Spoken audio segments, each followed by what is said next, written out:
ญาติ แล้วเจ้าวันนี้เราบ่เพลงกันแล้วบัดนี้เรามีลงให้ ว่าให้ตี เอาสิให้ โอ้ อย่าให้ ว่าให้ว่าให้ เราไม่ได้เลย โอ้ว่าสิให้ เริ่มแล้ว โอ้ย ตดเนาะไข่แพงไข่แพงไข่แพง กำหน่อยจะมีไอ้พี่แพงหรือว่าหยอกซื้อเว้ย แพงคือเก่าอันแล้วนั่นแหละว่า สิให้ ว่าให้ว่าให้ พี่จะทำมาได้ให้กินให้จะยั่วแล้วประเดี๋ยว บ่ให้แพงคือเก่าอันแล้วเราแพงคือเก่าเลยล่ะเนี่ย ยังไงเลย กินเด้ไปหาสวยหน้าไปสวยเลยน่ะ โอ้ตื่นไปก่อนเจ้าอีก สวยเลย ได้ตื่น สวย บ้า เลย น น่ะตื่นจังโมงเลยเพราะว่าความรู้สึกแบบวูบเลยเนาะแบบวูบมาเดียวเลยกี่นี่ เอาอยู่ทางนอกนี่มาน้าวแตกนำเลย บ่เคยเห็นคนให้จัง มา ซี่ นี่มานี่ เห็นแน่ มานี่มาให้พี่ไว้ บ่ให้ โอ้ยโอ้ยให้เองเว้ย บ่ให้แล้ว เสื้อผ้ามาดูเจ้ากองไงเนี่ยโอ้ยเสื้อผ้าเลยมาให้พี่ครับบ่ให้พี่ เรียบร้อย บ่ให้เรา สบายดีพ่อแม่ป้าลุงสวัสดีครับพ่อแม่พี่น้องเพิ่นทุกคนสวัสดีครับสิครับ แล้วเลย นั่นแหละสวัสดีครับ แล้ว แล้ววันนี้สิมาถามวันนี้เป็นวันสำคัญของประเทศลาวไหมพี่น้องแม่นบ่ครับ สำคัญ วันนี้ วันนี้บ่ มันไม่ยิงนะ โอ้เมื่อวานนี้วันไม่ยิงเจ็ด มีวันผู้ชายวันนี้ วันนี้วันผู้ชายเมื่อวานนี้วันที่8นะ แม่น วันนี้ที่เก้าบ่ ที่เก้าเลย เอาแล้วเก่าเลย8มีนาวันแม่ยิงของประเทศลาวพี่น้องวันแม่ยิงก็คือวันบิดานั่นแหละมารดาเนาะ นานด่าเลย ก็ถือว่าสำคัญเด้ทางประเทศลาวทางประเทศไทยก็จะเป็นจักวันยังลืมแหละชื่อได้แต่วันพ่อ ถือว่าเป็นวันแม่เมื่อวานนี่พี่น้องโอ้ยบางคนก็ซื้อนั่นซื้อนี่ให้ซื้อของขวัญให้แม่นะทางประเทศลาวนี่ตามที่สังเกตเบิ่งเขาบ่ค่อยนิยมนอกจากนี้ในตัวเมืองไอ้ลีวันแม่ซื้อนั่นซื้อนี่ให้ถ้าเขตนอกเขตชนบทนี่แบบบ่ฮู้วันหยังเลยนะ โอ้โหเลยนะ มีแต่หาอยู่หากินไปธรรมศาสตร์แกจะได้ให้มันอิ่มท้องบางคนอีหลีแล้วเจ้าบ่ฮู้ดอกวันสำคัญเจอแต่วันวาเลนไทน์แค่นั้นเนาะบ่าวนุ่งนี่ก็ว่าวันวาเลนไทน์หรือวันปีใหม่หรือว่าวันสงกรานต์ตามเบิ่งนี่คันวันสำคัญทางแบบสากลบ่ค่อยรู้วันมาฆวิสาขะแห้งแล้วเลยอย่าถามถึงอันนี้ก็เลยสิมาถามน้องเพิ่นเมื่อวานนี่เป็นวันแม่ถ้าแม่อยู่นี่สิบอกจังได๋เพิ่น โอ้โห บอกฮักเพิ่นอยู่บ่บอกอยู่ได้เนาะ เนาะ ถ้าแม่เห็นวิดีโอนี่ฝากบอกแม่ได้บ่กินฮอดเพิ่นบ่ ยอดดู กินฮอดอยู่คือจะว่าเพิ่นก็กินฮอดอยู่กินฮอดแม่เพราะว่าแต่ละเทื่อก็เจ้าก็โทรหาแม่เนาะ ก็เลยโทษอ่ะ หมู่ก่อนนี่คือเห็นโทรวิดีโอคอลกลุ่มเขาเลย ดึงวาวนุ่งเข้าไปพอ ดึงมาใส่หมั่วซะว่ะ เห็นผัด บ้านก็ดึงเขาล้างมือแล้วก็ สบายดี ก็เลยว่าเห็นหน้าแม่เพิ่นไว้เป็นหนังเต็มหน้าจอเลย แล้วเขาก็ออกกลุ่ม บ่4-5 คนยังว่าแสดงว่าความสัมพันธ์แม่ลูกกับเพิ่นก็ยังมีอยู่ไงเป็นหนังตามที่ว่าแม่เพิ่นน่ะต้องหาเงินหาคำบางคนก็ว่าเด้ เพื่อนมีแล้วคือยังไปหาเงินหาคำอยู่อันนี้ก็บ่ฮู้เหตุผลของเพิ่นไปพี่น้องอาจบ่แน่โดนไปเฮือนหลังนี่อาจจะเป็นของลูกคือเก่าหั่นแหละก็เป็นของลูกคือเก่าแต่ปัจจุบัน แล้ววันสิก็ออกใหม่ แม่สิก็ออกบ่ข้างๆพุ โดด โอ้ให้มันใหญ่เนาะ แล้ววันสิก็ออกมาแล้วเสียไว้วันนี้ก่อน นั่นนั่งเล่นก็เอาทั้งพุ่นก็งามเด้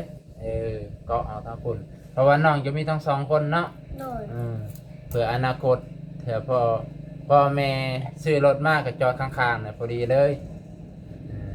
ข้างเรียนอนาคตเป็นว่างแผนไว้ แต่ว่าก็ยังกินฮอดแม่อยู่บ่ ยอด กินฮอด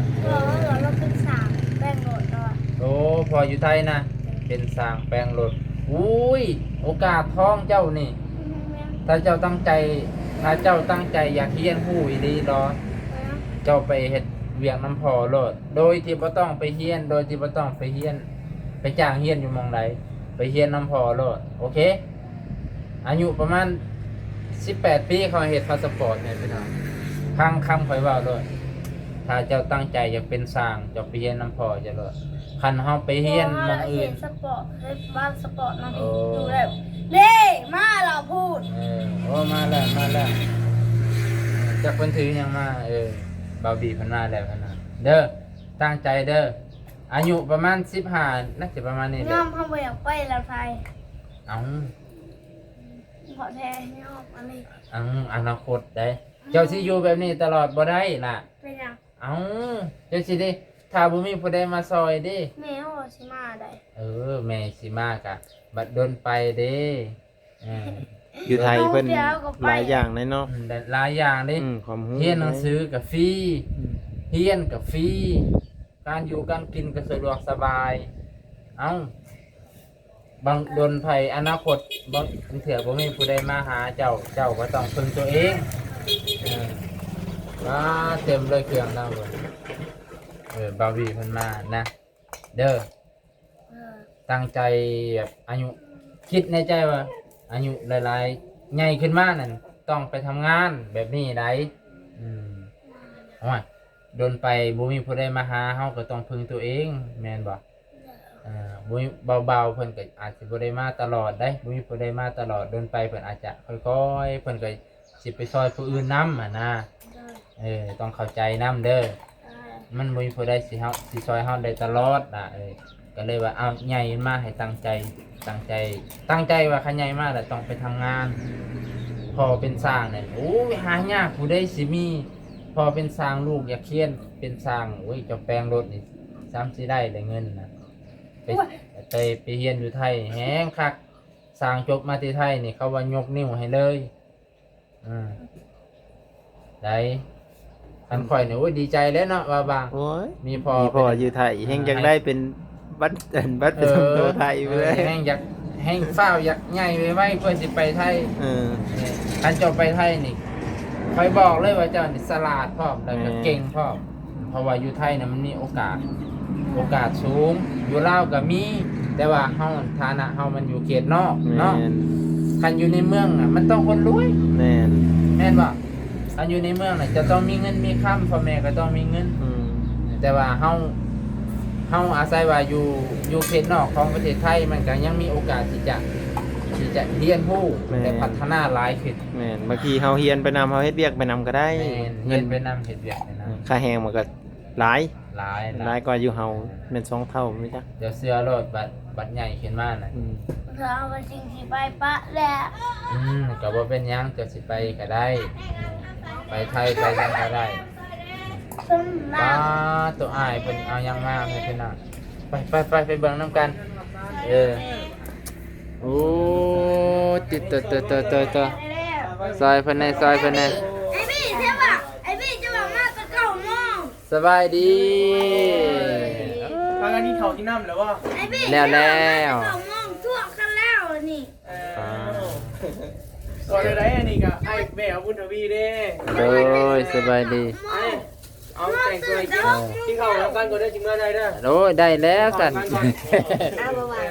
โอ้มีน้ำเย็นมาเขา ฟ้าน้ำเย็นๆขอบใจเด้อสายฟ้านี่ กินบ่ได้ที่ใส่บาตรสปอนเซอร์ได้บ่กินไม่ได้ที่เนาะใจได้ล่ะ เยี่ยมจัง โอ้เซนุ่มเห็นเนาะได้ป่ะผมกินสปอนเซอร์เด้อ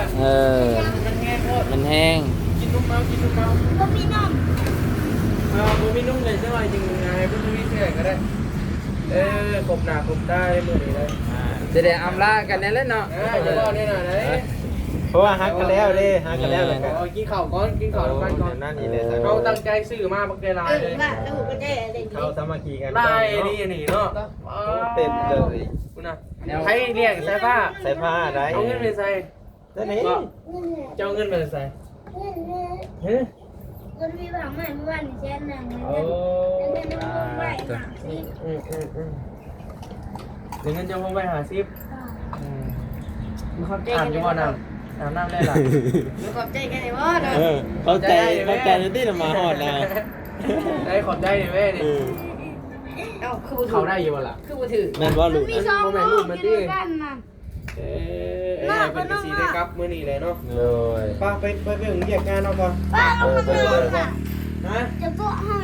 เอาง่ายๆเป็นเฝ้านี่ล่ะเอาเป็นโอกาสหน้าเขา หน้า เนาะ หน้าเนาะ มาพี่ใส่ผ้าละ ไปไปหาหน่อยไปไปเบิ่งคนครัวไปรีวิวเด้อไป เออ รี ลื วิ ม ว สิมองไงเห็นบ่ นั่น บุญมีมาพี่ละมาเบิ่งน้ำกันกลับบ้าน ไปเวลาไป ไปก่อน ไปเป็นหน้าเออ พ่อเขาก็มีแต่ขี้ดินหวาน ใส่ พ่อเขาก็มีแต่ขี้ดิน ใส่โอ้โยบ่มีหลายดอกให้พี่น้องอันนั้นขี้เกียมขี้เกียมโอ้ยไปเฮ็ดเวียกนำพอสร้างบ่ล่ะเออ ได้เงินหลายอยู่ได้ ว้าวบ่เป็น แสนบ่ ปลาโท500,000ก็เกือบ1,000ไว้พี่น้อง900 พันเลย ขนาดไปบ่ฮอดทิศเนาะเออ เงินเก่า300,000เลย เออ ไปซองเด้ บ้านับแบ่งให้เลยให้พี่น้องโอ้พระเจ้ากล้วย พระเจ้าช่วยกล้วยทอด นี่ อื มื้อมื้อ60ซื้อมา โอ้ แต่เมื่อวานคืออันน้ำนะครับประมาณมื้อ40พังให้เสื้อผ้า โอ้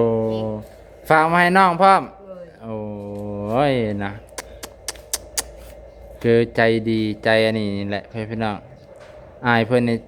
บ้าตัวหักแพงกันอีหลีว่าสิซั่นซะมีหยังก็แบ่งกันแบ่งปันกันกินว่าซั่นเอาไปเบิ่งครัวให้อายเพิ่น ไป ไปรีวิว ไปซื้อเรื่องกันเฮาได้ยัง เออ แล้วย้อนเจ้าได้นี่ค่ะ โอ้ย ต้องซื้ออย่างน้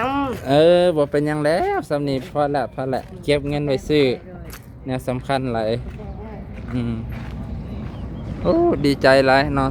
บุญทวีมาพอดีเลยก่อนสิมาอืม เป็นอะไรผ่านอยู่อ่ะผ่านบ่ล่ะ ทำนี้ป้าสิเมอป้าเด้อได้ว่าสิให้บุญทวีมาตัดได้ป่ะ เออ กินข้าวน้ำกันก่อน ำกินข้าวเท่าเกินบ่ว่าบ่ได้กินน้ำตาลายมื้ออะไร แน่ น้อง ต้องฮอดบ่ทิศนึง กิน โอ้4มื้อ5 สี่ มื้อ มื้ออันเว้าก็เบาไล่ว่า25มื้อบ่ได้ดอกเอาเงินเดือนว่ะ โดย ไป ไปหาไม่ชุกแล้ว เอาแม่ให้พาจะไป ไอ้เบ้วันที่พี่บอกเพื่อนบอกฮอด เฮ้ย เพื่อนบอกเพื่อนบอกฮอดเพื่อนบอกฮอด เอ เพื่อนบอกฮอดเองเพื่อน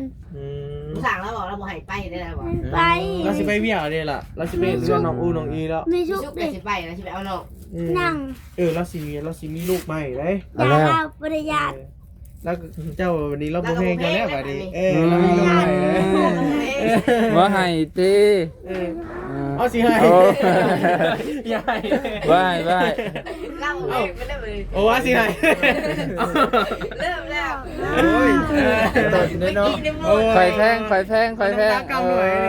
เป็น VIP แพงหรือว่าหยอกซื้อเลย แพงคือเก่าอันแล้วนั่นแหละว่า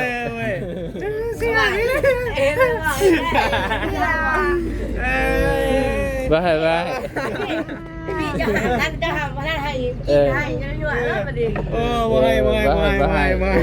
พงคือเก่าอันแล้วแพงคือเก่าเลยล่ะเด้อ จะให้เลย กินเด้อไปหาสวยหน้าไปสวยเลยน่ะ